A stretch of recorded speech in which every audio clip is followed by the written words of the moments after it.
said I would give more information about the terrible events of the early hours when I could. It is now my sad duty as Commissioner to confirm that our colleague who was killed was 54-year-old Matt Ratana, one of our custody sergeants.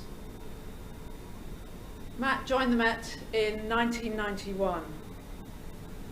He was a talented police officer, captain of his recruit training class. He was posted to Charing Cross and he worked as a constable on the streets of the West End and in Westminster in a variety of roles. Later, he served on our territorial support group across the whole of London, often dealing with the most violent and dangerous of criminals. Later, he worked as a constable on the streets at Hillingdon. And in 2010, he was promoted to sergeant, where he worked in Hackney. First of all, on a response team, leading constables as they responded to calls for help from the public, dealing with everything that might be thrown at them and him. And then on a neighbourhood team, again in Hackney. In 2015, he moved to Croydon, where he worked as a sergeant, first on response, and then again on a local neighbourhood team. Finally, as we know, he worked in our detention command at Croydon, but frequently volunteering for duty in custody suites across London. Matt spent very nearly 30 years as a uniformed police officer serving the public of London.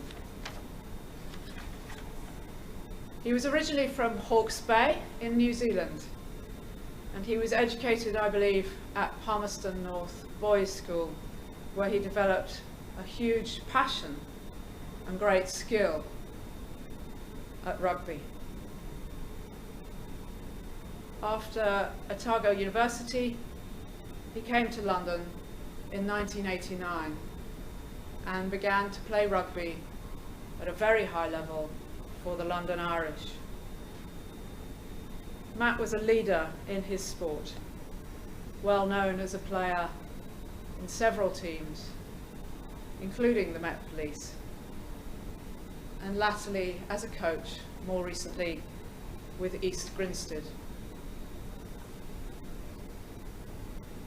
His colleagues knew him as a big guy, big in stature, big in heart, friendly, capable, a lovely man, highly respected by his colleagues, officers, staff, and of course, by members of the public, including, I may say, suspects he arrested or dealt with in custody. He was very well known locally, and he will be remembered so fondly in Croydon and missed there as well as in the Met and the rugby world. He leaves a partner, and he leaves an adult son from a previous relationship. Our thoughts are with them.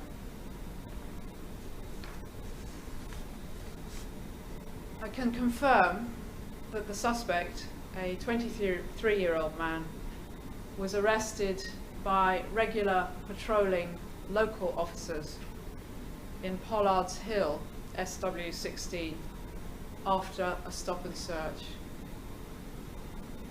He was arrested for possession of ammunition and suspected possession with intent to supply Class B drugs.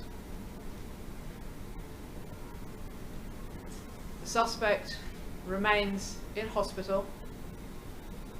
He is critical but stable.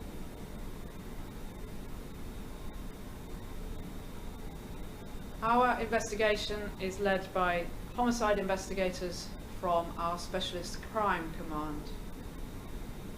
We are not treating this as a CT incident. And we are doing all we can, of course, to establish the motive for the murder and all the facts. Amongst many other inquiries, we have retrieved large amounts of CCTV, including, of course, from our detention suite, and body-worn video that our officers wear. We've been reviewing that material in detail, and we've been working very closely with the Independent Office for Police Conduct. I do understand that there is great concern about how this happened, how this could have happened. And I want to reassure everybody the facts will be established. We owe that to Matt, we owe that to his family, and of course we owe that to other police officers. But we do need to give the investigators the space to do their job.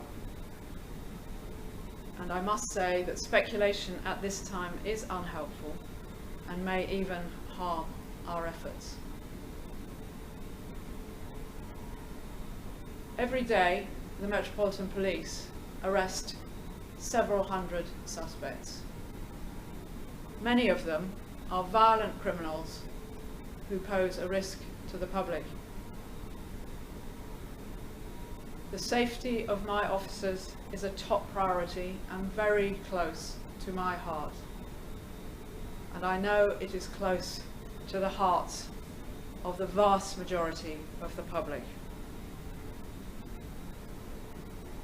The Met is a large, professional, resilient, very experienced police service.